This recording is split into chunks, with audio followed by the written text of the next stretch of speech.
Portugal finally স্পেনের কাছে 1-0 গোলে হেরে বিদায় নিয়েছে এবং ক্রিস্টিয়ানো রোনাল্ডো তার 6টা ওয়ার্ল্ড কাপ কমপ্লিট, 6টা ওয়ার্ল্ড কাপ থেকে তাকে খালি হাতেই ফিরতে হচ্ছে। হয়তো কিছু রেকর্ড তার নামে থাকবে, কিন্তু দেশের হয়ে খালি হাতে ফিরতে হচ্ছে পর্তুগালের হয়ে। এবং নিজে ম্যাচের শেষে জানিয়েও দিয়েছে যে আমার কাছে ইউরো কাপ আর ওয়ার্ল্ড কাপের সেম ভ্যালু, সেটা নিয়ে বিতর্ক হচ্ছে। বিতর্ক হওয়াটা খুব স্বাভাবিক, যদি সেটাই সেম ভ্যালু হয় তাহলে ওয়ার্ল্ড কাপে আসার কী দরকার। বাট ওইসব মানে খাজা ব্যাপারে না গিয়ে সলিড পয়েন্টে আসবো। নাম্বার 1, যে পর্তুগালের এই টিমে রোনাল্ডোর যে ভূমিকা সেটা কি আর কোথাও গুরুত্বপূর্ণ জায়গাতে ছিল। নাম্বার 2, যে জেনারেশনকে মনে করা হচ্ছিল পর্তুগালের গোল্ডেন জেনারেশন, তারা কি আদৌ ফুল পোটেন্সিয়ালে খেলতে পারলো। এবং নাম্বার 3, সেটা হচ্ছে যে রবার্তো মার্টিনেজের ভূমিকা অ্যাজ আ হেড কোচ, তিনি বিদায় নিয়েছেন। যাই হোক, তার ভূমিকা নিয়ে কথা হবে। প্রথমে বলবো যে রোনাল্ডোর ব্যাপারটা দেখো, Ronaldo as a player, as a human being, ভাই বহু কিছু অ্যাচিভ করে নিয়েছে লাইফে। হয়তো শুধুমাত্র পর্তুগালের হয়ে একটা ওয়ার্ল্ড কাপ ট্রফি তার ক্যাবিনেটে নেই, বাদবাকি সব রয়েছে। মানে যত কিছু জেতা যায় জীবনে সব কিছু কিন্তু জিতে নিয়েছে। কিন্তু ওয়ার্ল্ড কাপের সাকসেস, সেটা ওয়ার্ল্ড কাপ ট্রফি হোক বা ওয়ার্ল্ড কাপের golden ball, golden boot, what ever যাই হোক, কিচ্ছু নেই। মানে ওয়ার্ল্ড কাপের সাকসেস হচ্ছে পর্তুগালের হয়ে রোনাল্ডো 0। খুব বেশি ভাবার জায়গাটাও নেই, কারণ পর্তুগাল কবেই বা একটা সিরিয়াস দেশ ছিল। পর্তুগাল যা কিছু হয়তো অ্যাচিভ করেছে, 2006 হয়তো Luis Figo was the leader, Ronaldo সেই সময় দাঁড়িয়ে একজন ইয়াং প্লেয়ার। কিন্তু তারপর থেকে পর্তুগাল যা কিছু অ্যাচিভ করেছে, সেই পর্তুগালের অ্যাচিভমেন্টটা তো 0-র পরে প্লাস প্লাস হয়েছে। একটা ইউরো কাপ হোক বা দুটো নেশনস লিগ হোক, এবং সেখানে ক্যাপ্টেনের নামটা হচ্ছে ক্রিস্টিয়ানো রোনাল্ডো। তো তুমি তার ভূমিকাটাকে কোনোভাবে অস্বীকার করতে পারবে না। বাট হ্যাঁ, আজকে 41 বছর বয়সে দাঁড়িয়ে হয়তো এত ইয়াং প্লেয়ারের মাঝে এটা কোথাও একটা ঠিক যে তাদের সাথে সমান খাপে খাপ খাইয়ে খেলা বা সমানভাবে সেই স্পিড, সেই ড্রিবল, সেই কোয়ালিটিকে মাঠের মধ্যে শো করতে পারা, সেটা হয়তো রোনাল্ডো করতে পারেনি। কিন্তু যা কিছু রোনাল্ডোর অ্যাচিভমেন্ট বা যা কিছু পর্তুগালের হয়ে রোনাল্ডোর অ্যাচিভমেন্ট, সেটা কিন্তু মনে রাখার মতো একটা অ্যাচিভমেন্ট হয়েই থাকবে। আর পর্তুগাল কখনোই, আর যেটা বললাম যে সিরিয়াস কিন্তু কান্ট্রি ছিল না, কেউ ভাবতেও না, খুব বেশি ফ্যান ফলোয়িং ছিলই না বললে চলে। নিজেদের দেশ আর টুকটাক যেখানে যেখানে পর্তুগিজরা রয়েছে সেইটুকু। কিন্তু গ্লোবালি, ওয়ার্ল্ড ওয়াইডে পর্তুগালকে একটা জায়গাতে পৌঁছে দেওয়া, সেটা কিন্তু রোনাল্ডোর হাত ধরেই হয়েছে।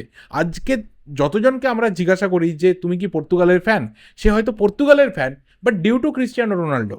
এর পরের ওয়ার্ল্ড কাপে দেখা যাবে সে অন্য কোনো দেশের একটা ফ্যান, কারণ তার সেই চাহিদাটা আর নেই যে থ্রু রোনাল্ডো পর্তুগাল কিছু আর্ন করুক। কারণ পর্তুগাল জিতলে ট্রফিটা তো সে রোনাল্ডোর হাতেই থাকবে।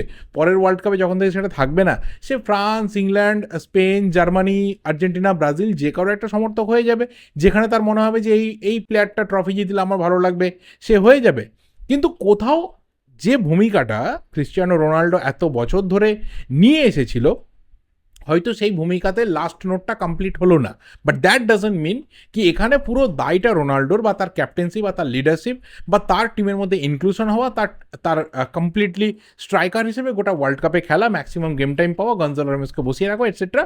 আমার মনে হয় না খুব একটা যুক্তিপূর্ণ ব্যাপার হচ্ছে বলে। কারণ পর্তুগাল কখনোই সেই সিরিয়াস টিম না যারা বিরাট কিছু করতে পারে, লাইক আর্জেন্টিনা ওর ব্রাজিল, জার্মানি, স্পেন, ফ্রান্স, তাদের মতো কিছু করতে পারে। Portugal was never so close among them.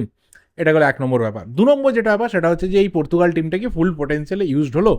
আমার মনে হয়েছে না, একদমই না। কারণ যে পর্তুগালের মাঝমাঠে জোয়াও নেভেস রয়েছে, ভিতিনহা রয়েছে, ব্রুনো রয়েছে, বেঞ্চে বার্নার্ডো রয়েছে, রুবেন নেভেস রয়েছে, ম্যাথিউস ফার্নান্ডেজ রয়েছে, আমার অন্ততপক্ষে দেখে মনেই হয়নি যে এই টিমটা তাদের ফুল পোটেন্সিয়াল ইউজড হচ্ছে বলে। একবারের জন্য মনে হয়নি। মানে এই মিডফিল্ড যদি এই রবার্তো মার্টিনেজ ছাড়া অন্য যে কোনো কোচ পেতো, মানে লুই এনরিকের মতো কোচ যদি এই টিমকে পেতো, তো ভাই মাঝমাঠ দিয়ে ম্যাচ জিতে ফেলতো, মাঝমাঠকে দিয়ে ম্যাচ জিতে ফেলতো। এবং সেখানে Pedro Neto, Rafael Leao, Joao Felix, তাদের মতো উইঙ্গাররা রয়েছে। কিন্তু মাঝমাঠ, যেটা সব থেকে ইউএসপি ছিল এই পর্তুগাল টিমটার, 0 তার পোটেন্সিয়ালে ইউজড হয়েছে, একদমই হয়নি, পুরোপুরি ফেল করেছে। এবং যখন তোমার একটা টিমের মাঝমাঠ ফেল করে যাচ্ছে, এবং একটা স্টার্টেড মিডফিল্ড যখন ফেল করে যাচ্ছে, তুমি কি এক্সপেকটেশন রাখতে পারো যে তারা ফরওয়ার্ডেও ভালো কিছু করবে আর ডিফেন্সও একটা খোলা মনে ফুটবলটা খেলবে? ডিফেন্সের উপর কালকে চাপ আমরা দেখে নিয়েছি, কি বিভৎস পরিমাণে চাপ ছিল। তাও লামিনে ইয়ামাল তার ফুল পোটেন্সিয়ালে কালকে কিন্তু খেলেনি, তার 100% কোথাও আমরা মিস করছিলাম।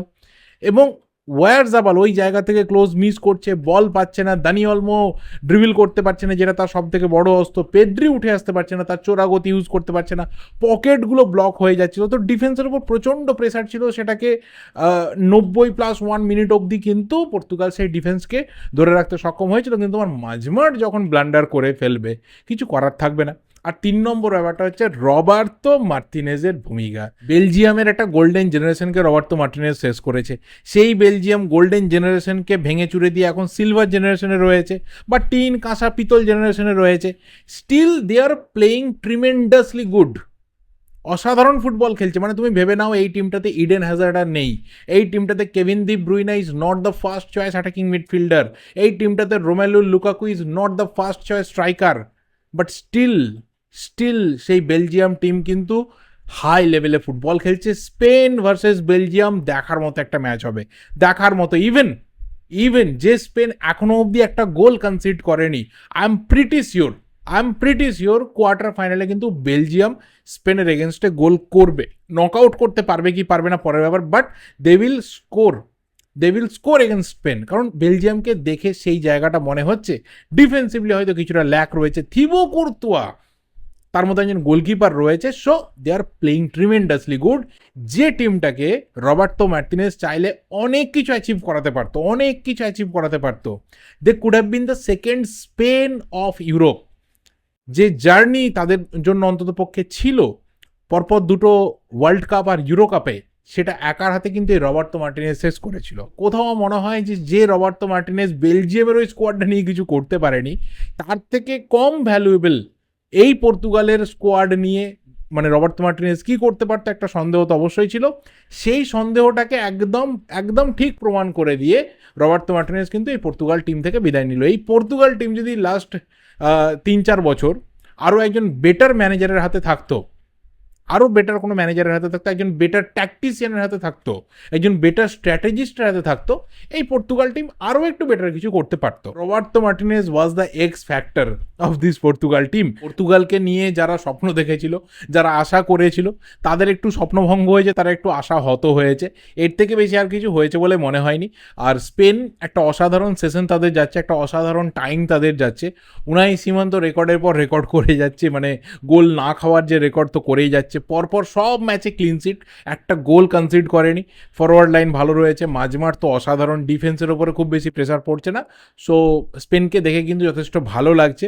ম্যাক্সিমাম কতদূর যায় সেটাও হবে দেখার বিষয়। এই ভিডিওটা এই অবধি, এর থেকে বেশি আমার আর কিছু বলার নেই। ভিডিওটা ভালো লাগলে লাইক করো, শেয়ার করো, দেখা হবে পরের ভিডিওতে। টিল দেন চ্যানেলে নতুন হলে অবশ্যই চ্যানেলটা সাবস্ক্রাইব করে যাও। Thank you and good bye.